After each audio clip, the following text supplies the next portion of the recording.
ಕನ್ನಡಿಗರ ಆಲದ ಮರ ಪಾಕ್ಷಿಕ ಪತ್ರಿಕೆಯ ಸಹಯೋಗದೊಂದಿಗೆ ಫೋಕಸ್ 19 ಕನ್ನಡ ವಾಹಿನಿಯ ನೇರ ನುಡಿಯ ಮುಲಾಜಿಲ್ಲದ ಮಾತು ಕಾರ್ಯಕ್ರಮಕ್ಕೆ ಸ್ವಾಗತ ಸುಸ್ವಾಗತ. ವೀಕ್ಷಕರ, ಈಗ ಒಂದು ವಾರದಿಂದ ತುಮಕೂರು ಜಿಲ್ಲಾ ಕೇಂದ್ರದಲ್ಲಿನ ಹಿಂದೂಗಳಲ್ಲಿ ಏನೋ ಒಂದು ಥರದ ಆತಂಕ ಕಾಡಲು ಶುರು ಮಾಡಿದೆ.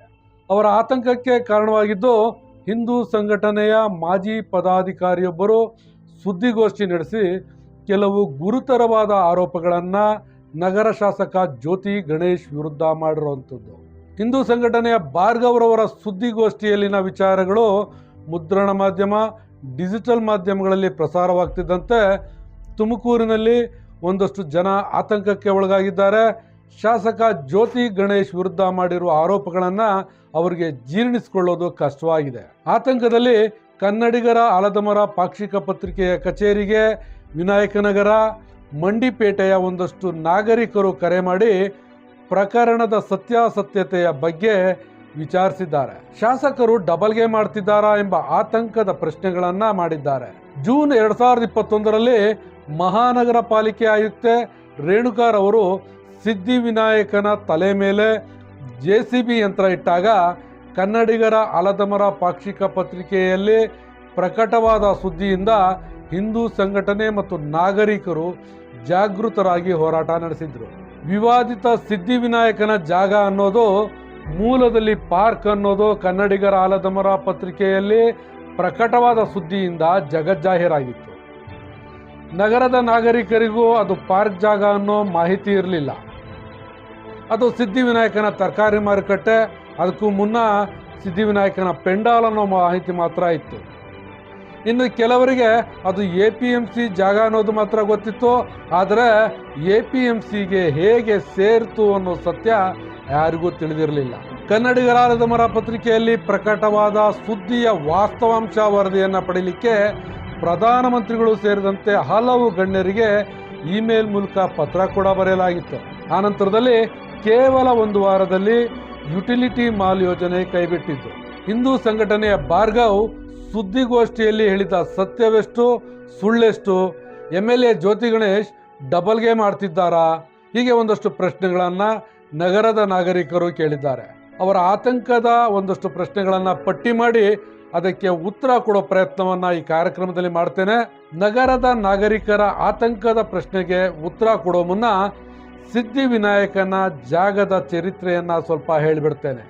ಈಗ ಏನು ಸಿದ್ಧಿವಿನಾಯಕ ಮಾರುಕಟ್ಟೆ ಜಾಗ ಅಂತಿದೆಯಲ್ಲ, ಅಲ್ಲಿಂದ ಹಿಡಿದು BH ರಸ್ತೆ ಕಾಲ್ಟೆಕ್ಸ್ ಸರ್ಕಲ್ನಿಂದ ಮುಂದೆ ಅರ್ಧನಾರೀಶ್ವರ ದೇವಸ್ಥಾನದ ಎದುರುಗಡೆ ತನಕ 1950ರಲ್ಲಿ ಅವತ್ತಿನ ಪುರಸಭೆ ಮಾಡಿದಂಥ ಒಂದು ಲೇಔಟ್. ಸುಮಾರು 73 ಸೈಟ್ಗಳನ್ನು ಮಾಡಿ ಹರಾಜಿನ ಮೂಲಕ ಅಂದಿನ ಪುರಸಭೆಯಿಂದ ಮಾರಾಟ ಮಾಡ್ತಾರೆ. ಅವತ್ತಿನ ಕಾಲದಲ್ಲಿ ತುಮಕೂರು ಪಟ್ಟಣ ಅನ್ನೋದು ಇವತ್ತಿನ Horapete, Gunchi circle, church circle, Mandipete, Chikkapete ಇದೇ ಏರಿಯಾಗಳು ತುಮಕೂರು ಪಟ್ಟಣ ಆಗಿತ್ತು. ಮೂಲ BH ರಸ್ತೆ ಕೂಡ ಇದೆ.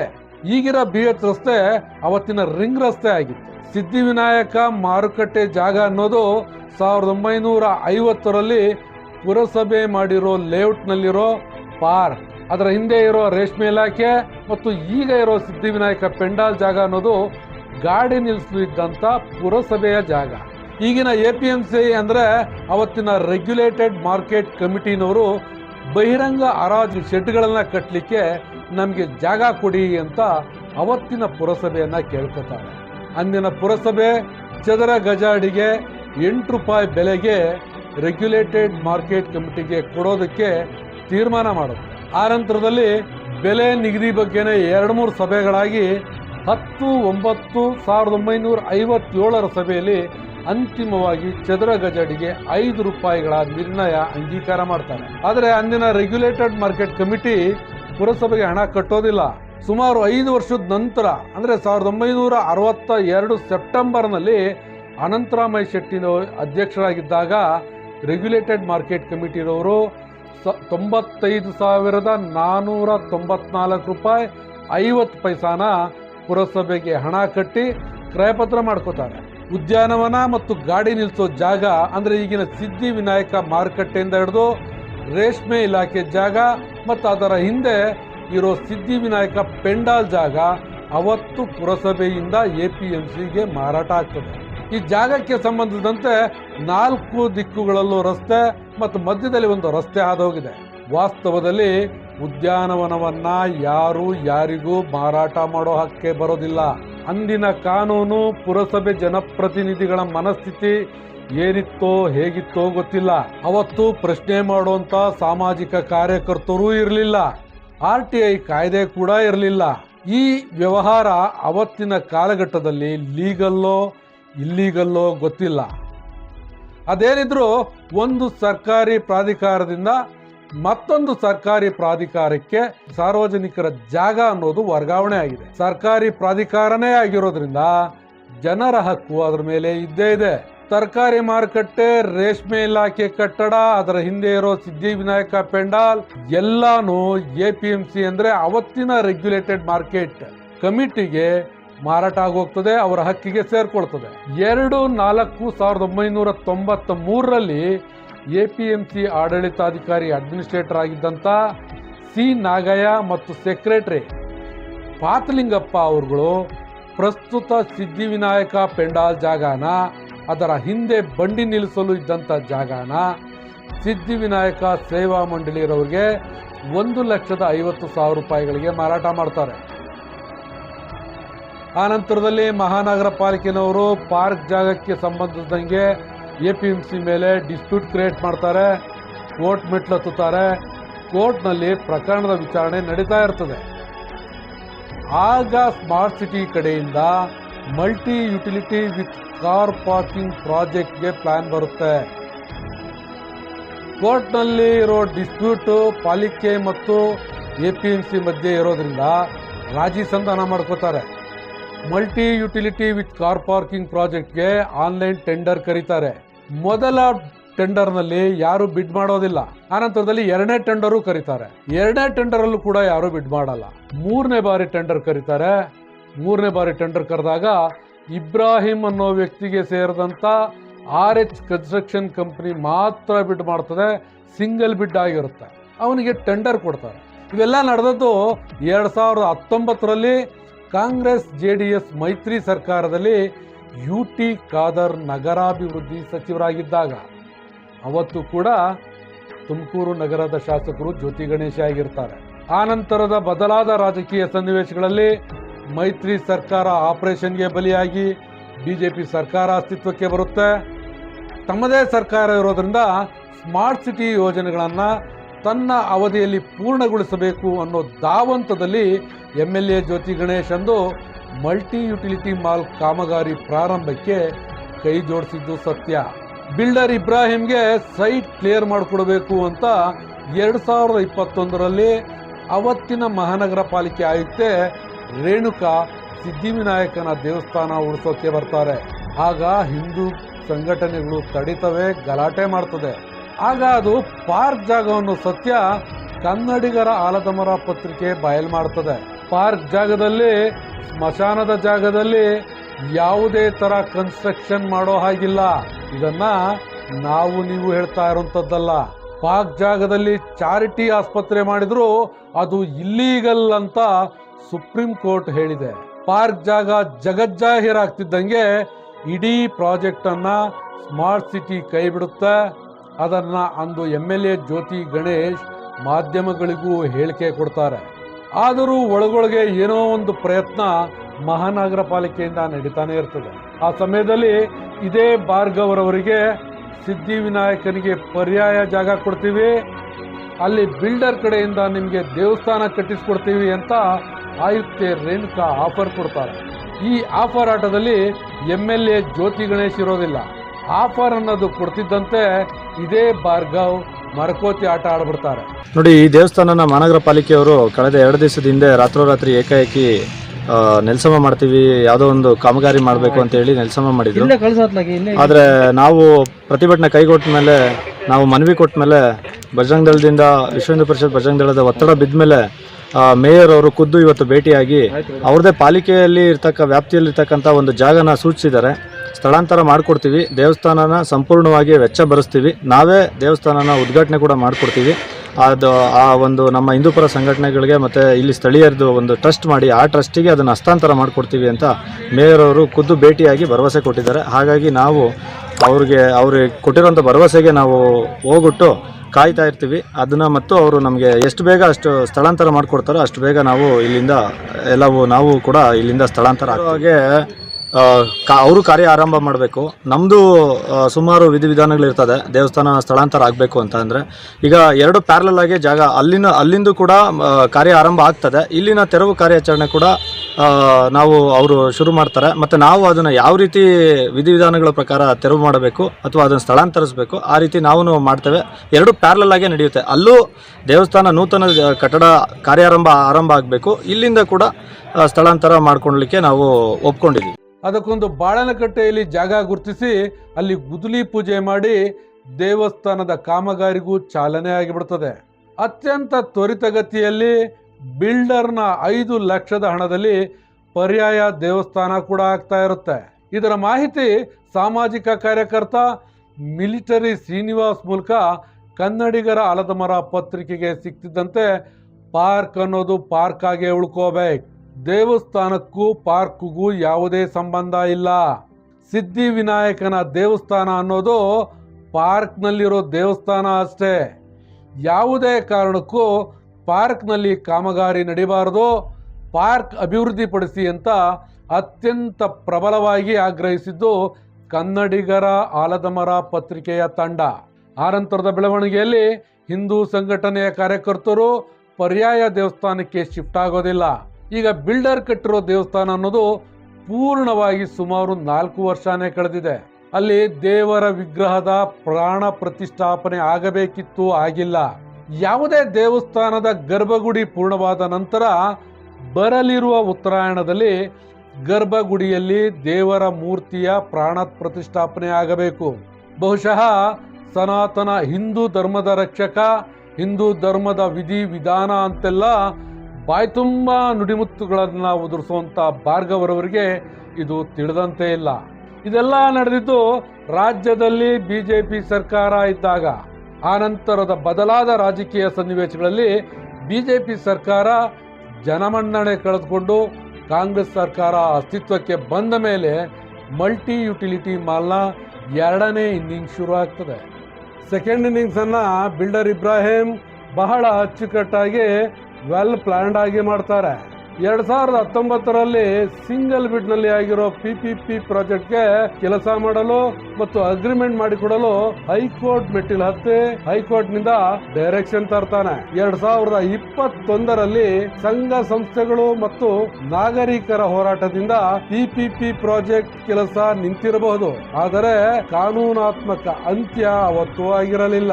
ಯಾವಾಗ ಇಬ್ರಾಹಿಂ ಕಾನೂನಾತ್ಮಕ ಹೆಜ್ಜೆ ಇಡ್ತಾನೋ ಆಗ ವಿಧಿ ಇಲ್ಲದೆ ಮಹಾನಗರ ಪಾಲಿಕೆ ಬಿಲ್ಡರ್ ಇಬ್ರಾಹಿಂಗೆ ಕಾಮಗಾರಿ ಕರಾರು ಮಾಡಿಕೊಡುತ್ತೆ. ಕರಾರು ಮಾಡಿಕೊಡುವಾಗ ಒಂದೆರಡು ತಾಂತ್ರಿಕ ಲೋಪಗಳನ್ನ ಮಾಡಿ ಆನಂತರ ಅದನ್ನ ಸರಿ ಕೂಡ ಮಾಡಿಕೊಳ್ಳುತ್ತೆ. ಬಿಲ್ಡರ್ ಪೊಲೀಸ್ ರಕ್ಷಣೆಯಲ್ಲಿ ಗುದ್ದಲಿ ಪೂಜೆಗೆ ತಯಾರಿ ಮಾಡಿಕೊಳ್ತಾರೆ. ಆ ಸಂದರ್ಭದಲ್ಲಿ MLA ಜ್ಯೋತಿ ಗಣೇಶ್ ಅಂಡ್ ಗ್ರಾಮಾಂತರ ಶಾಸಕ ಸುರೇಶ್ ಗೌಡರವರು ಹಿಂದೂ ಸಂಘಟನೆಗಳ ಮತ್ತು ಸ್ಥಳೀಯ ಬೀದಿ ಬದಿ ವ್ಯಾಪಾರಿಗಳ ಮೂಲಕ ಪ್ರತಿಭಟನೆ ಶುರು ಮಾಡ್ತಾರೆ. MLA ಜ್ಯೋತಿ ಗಣೇಶ್ ಉಸ್ತುವಾರಿ ಸಚಿವ ಡಾಕ್ಟರ್ G ಪರಮೇಶ್ವರ್ಗೆ ಮನವಿ ಕೊಟ್ಟು ಹೈಕೋರ್ಟ್ ಮೆಟ್ಟಿಲು ಹತ್ತಲು ಸೂಕ್ತ ವಕೀಲರ ತಲಾಶಿಗೆ ಹಿಡಿದು ಬೆಂಗಳೂರಿನಲ್ಲೇ ಒಂದಷ್ಟು ವಕೀಲರ ಕಚೇರಿ ಮೆಟ್ಟಿಲುಗಳನ್ನ ಕೂಡ ಎಣಿಸ್ಕೊಂಡು ಬರ್ತಾರೆ. ಅಂತಿಮವಾಗಿ ಹೈಕೋರ್ಟ್ನ ಹಿರಿಯ ವಕೀಲರಾದಂಥ KV ನರಸಿಂಹನ್ ರವರ ಜೊತೆ ಚರ್ಚಿಸಿ ವಿನಾಯಕ ನಗರದ ಸುಮಾರು 14 ಜನ ನಾಗರಿಕರ ಹೆಸರಿನಲ್ಲಿ ರಿಟ್ ಪ್ರಕರಣಗಳನ್ನು ದಾಖಲಿಸ್ತಾರೆ. ಸಾಮಾಜಿಕ ಕಾರ್ಯಕರ್ತ ಮಿಲಿಟರಿ ಶ್ರೀನಿವಾಸ್ ಕೂಡ ತನ್ನ ಬಳಿ ಇದ್ದ ಪಾರ್ಕ್ಗೆ ಸಂಬಂಧಿಸಿದ ದೃಢೀಕೃತ ಸರ್ಕಾರಿ ದಾಖಲೆಗಳನ್ನು ಜ್ಯೋತಿ ಗಣೇಶ್ಗೆ ನೀಡಿದ್ದಾರೆ. ಹೈಕೋರ್ಟ್ ಇಬ್ರಾಹಿಂ ಸೇರಿದಂತೆ ಮಹಾನಗರ ಪಾಲಿಕೆ, ಟೂಡಾ, ಸರ್ಕಾರದ ಮುಖ್ಯ ಕಾರ್ಯದರ್ಶಿ ಹೀಗೆ ಒಟ್ಟು 8 ಎದುರುದಾರರಿಗೆ ಹೈಕೋರ್ಟ್ನಿಂದ ನೋಟಿಸ್ ಕೂಡ ಜಾರಿ ಮಾಡಿಸ್ತಾರೆ. ಇಷ್ಟೆಲ್ಲ ಹೋರಾಟ ಮಾಡಿದ್ದು ಮತ್ತು ಮಾಡ್ತಲೇ ಇರೋದು MLA ಜ್ಯೋತಿ ಗಣೇಶ್. ಈ ಹೋರಾಟದಲ್ಲಿ ಜ್ಯೋತಿ ಗಣೇಶ್ಗೆ ಅದ್ಭುತವಾಗಿ ಸಾಥ್ ಕೊಟ್ಟಿದ್ದು ಗ್ರಾಮಾಂತರ ಶಾಸಕ ಸುರೇಶ್ ಗೌಡ. ಸುರೇಶ್ ಗೌಡರು ಅದ್ಭುತವಾದ ಹೋರಾಟಗಾರ, ಜಲದಂಕಮಲ್ಲ, ಹಿಡಿದ ಕೆಲಸವನ್ನ ಚಾಣಾಕ್ಷತನದಿಂದ ಸಾಕಾರಗೊಳಿಸುವ ವ್ಯಕ್ತಿತ್ವದ ರಾಜಕಾರಣಿ. ಯಾವಾಗ ಬಿಲ್ಡರ್ ಕಾನೂನು ತಂತ್ರಗಳನ್ನ ಬಳಸಿದನೋ ಆಗ ಸುರೇಶ್ ಗೌಡರು ಪ್ರತಿತಂತ್ರವಾಗಿ ಬೀದಿ ಬದಿಯ ಸುಮಾರು 350 ವ್ಯಾಪಾರಿಗಳನ್ನ ಸೇರಿಸಿಕೊಂಡು ಮೂಲದಿಂದ ಇದೇ ಜಾಗದಲ್ಲಿ ಬದುಕು ಕಟ್ಟಿಕೊಂಡ ಈ 350 ಜನ ಬೀದಿ ಬದಿ ವ್ಯಾಪಾರಿಗಳಿಗೆ ಅಂಗಡಿ ಕೊಡುವ ಕರಾರು ಮಾಡಿಕೊಟ್ಟು ಕಾಮಗಾರಿ ನಡೆಸಬೇಕೆಂದು ಪಟ್ಟು ಹಿಡಿತಾರೆ. ಮೊದಲನೇ ಆದ್ಯತೆ ನಿಮ್ಗೆ ಮತ್ತು ದೇವಸ್ಥಾನಕ್ಕೆ ಮತ್ತೆ ಪ್ರಾಜೆಕ್ಟ್ ನಿಂತೋಗ್ಬೇಕು. ಇವತ್ತು ಯಾರು ಇದನ್ನ ಉದ್ಯಮಿದಾರರು 100 ಕೋಟಿಗೆ ಇದನ್ನ ಮಾರ್ಕೊಂಡಿದೆ ಸರ್ಕಾರ, ಬಡವರ ಎದೆ ಮೇಲೆ ಸಮಾಧಿ ಕಟ್ಟುವಂತ ಕೆಲಸವನ್ನ ಇವತ್ತು ಸರ್ಕಾರ ಮಾಡಿದೆ. ಜ್ಯೋತಿ ಗಣೇಶ್ ನಿಲ್ಸಿದ್ರು. ಆದ್ರೆ ಇವತ್ತು ಆ ಮನುಷ್ಯ ತನಗೆ ಹಣ ಬಲ ಇದೆ, ಅಧಿಕಾರದ ಬಲ ಇದೆ, ನನಗೆ ಸರ್ಕಾರ ನನ್ನ ಜೊತೆ ಇದೆ ಅಂತ ಹೇಳಿ ಏಕಾಏಕಿ ಬಂದಿಲ್ಲಿ ಕೆಲಸ ಮಾಡಕ್ ಪ್ರಾರಂಭ ಮಾಡಿದ್ರು.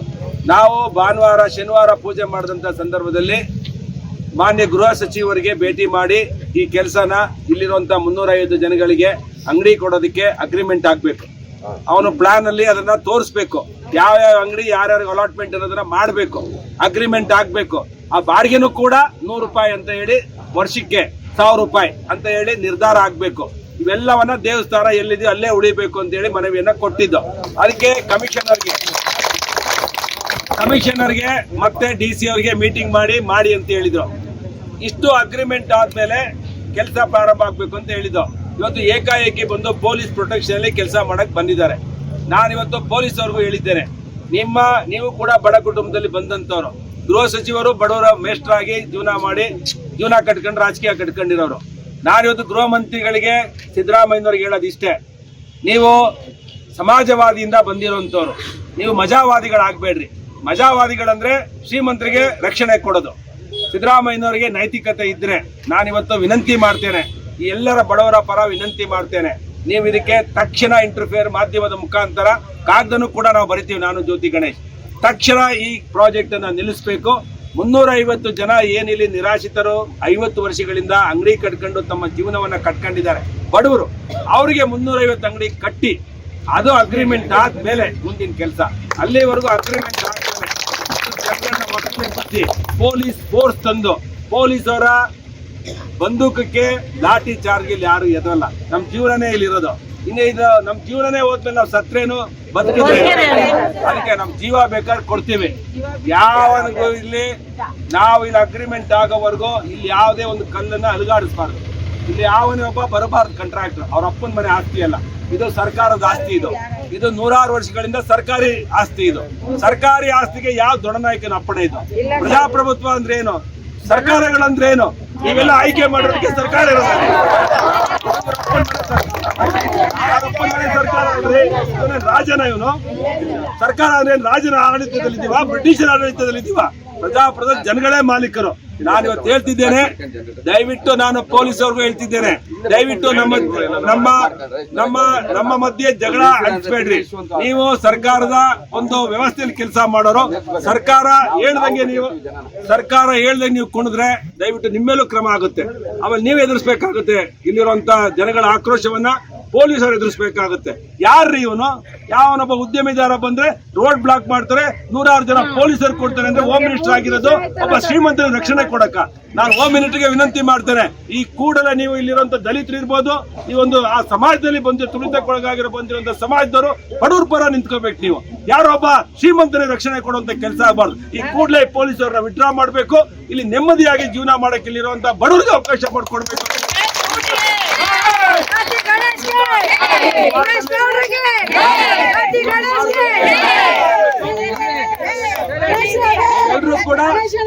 ನೀವೆಲ್ಲರೂ ಕೂಡ ಸ್ಟ್ರಾಂಗ್ ಆಗಿ ಇದ್ರ ಜೊತೆ ಇರಬೇಕು. ನೀವು ನ್ಯಾಯ ಕೊಡೋವರೆಗೂ ನಾನು ಜ್ಯೋತಿ ಗಣೇಶ್ ಮತ್ತೆ ಇಲ್ಲಿರುವಂತ ಸಾರ್ವಜನಿಕರು ಕೂಡ ತುಮಕೂರಲ್ಲಿ ಯಾರ್ಯಾರು ತರಕಾರಿ ಇಲ್ಲಿ ಬರಕ್ ಬರ್ತಿದ್ರು ಅವ್ರೆಲ್ಲರೂ ಕೂಡ ನಿಮ್ ಜೊತೆ ಇರ್ತಾರೆ ಅಂತ ಹೇಳಿ ಈ ಸಂದರ್ಭ ತಿಳಿಸಿ ನಮ್ಮ ಮಾತು ಮುಗಿಸ್ತಾರೆ. ಸುರೇಶ್ ಗೌಡರ ಪಟ್ಟಿಗೆ ಬಿಲ್ಡರ್ ಕಂಗಾಲಾಗಿ ಬಿಡ್ತಾನೆ. 350 ಜನ ಬೀದಿ ಬದಿ ವ್ಯಾಪಾರಿಗಳಿಗೆ ವಾರ್ಷಿಕ 1000 ರೂಗಳಿಗೆ ಬಾಡಿಗೆ ಕೊಟ್ರೆ ಅವನ ಕತೆ ಏನಾಗಬೇಕು? ಸಾಮಾನ್ಯವಾಗಿ ಸುರೇಶ್ ಗೌಡರು ತನ್ನದಲ್ಲದ ಕ್ಷೇತ್ರದಲ್ಲಿ ಯಾವುದೇ ಕಾರಣಕ್ಕೂ ಮೂಗು ತೂರಿಸ್ಕೊಂಡು ಹೋಗೋದಿಲ್ಲ. ಆದರೆ ಜ್ಯೋತಿ ಗಣೇಶ್ ರವರೊಂದಿಗಿನ ರಾಜಕೀಯ ಸ್ನೇಹ ಬಾಂಧವ್ಯದಲ್ಲಿ ಸಾಥ್ ಕೊಡ್ತಾರೆ. ಅವತ್ತು ಸುರೇಶ್ ಗೌಡರು ಸಾಥ್ ಕೊಡದೆ ಹೋಗಿದ್ರೆ ಭಾರ್ಗವ್ರವರ ಸಂಘಟನೆಯಿಂದ ಏನೇನೂ ಕಿಸಿಯಲು ಸಾಧ್ಯವಾಗ್ತಾ ಇರಲಿಲ್ಲ. ಬಿಲ್ಡರ್ ಇಬ್ರಾಹಿಂನ 2ನೇ ಇನ್ನಿಂಗ್ಸ್ನಲ್ಲಿ ಜ್ಯೋತಿ ಗಣೇಶ್ ಜೊತೆ ಅದ್ಭುತವಾಗಿ ಬ್ಯಾಟಿಂಗ್ ಆಡಿದ್ದು ಸುರೇಶ್ ಗೌಡರು ಅಂದರೆ ತಪ್ಪಾಗಲಾರದು. ಇದೆಲ್ಲದರ ಸಂಪೂರ್ಣ ಮಾಹಿತಿ ಭಾರ್ಗವ್ರವರಿಗೂ ಗೊತ್ತು. ಸುರೇಶ್ ಗೌಡ ಎಂಟ್ರಿ ಕೊಡದೆ ಹೋಗಿದ್ರೆ ಈ ಪೊಲೀಸ್ ವ್ಯವಸ್ಥೆಯಲ್ಲಿ ನಮ್ಮ ಬೆಳೆ ಏನೇನು ಬೇಯ್ತಾ ಇರಲಿಲ್ಲ ಅನ್ನೋದನ್ನು ಭಾರ್ಗವ್ ಕೂಡ ಒಪ್ಕೋತಾರೆ. ಆದರೆ ಸುರೇಶ್ ಗೌಡರು ಎಂಟ್ರಿ ಕೊಟ್ಟಿದ್ದು ಯಾರಿಂದ ಅನ್ನೋದನ್ನು ಭಾರ್ಗವ್ ಅರಿಯಬೇಕಿದೆ. ಇತ್ತ ಭಾರ್ಗವ್ ಕೂಡ ರೈತ ಸಂಘಟನೆ ಕಡೆಯಿಂದ ಹೈಕೋರ್ಟ್ನಲ್ಲಿ ರಿಟ್ ಹಾಕಿದ್ದಾರೆ. ಆ ಪ್ರಕರಣದಲ್ಲೂ ಎದುರುದಾರರಿಗೆ ನೋಟಿಸ್ ಜಾರಿಯಾಗಿದೆ ಅಂತ ಭಾರ್ಗವ್ ಹೇಳ್ತಾ ಇದ್ದಾರೆ. ಆದರೆ ರೈತ ಸಂಘಟನೆ ಇದು APMC ಜಾಗ ಅನ್ನೋ ಆಯಾಮದಲ್ಲಿ ಹೋರಾಟ ಮಾಡ್ತಾ ಇದೆ.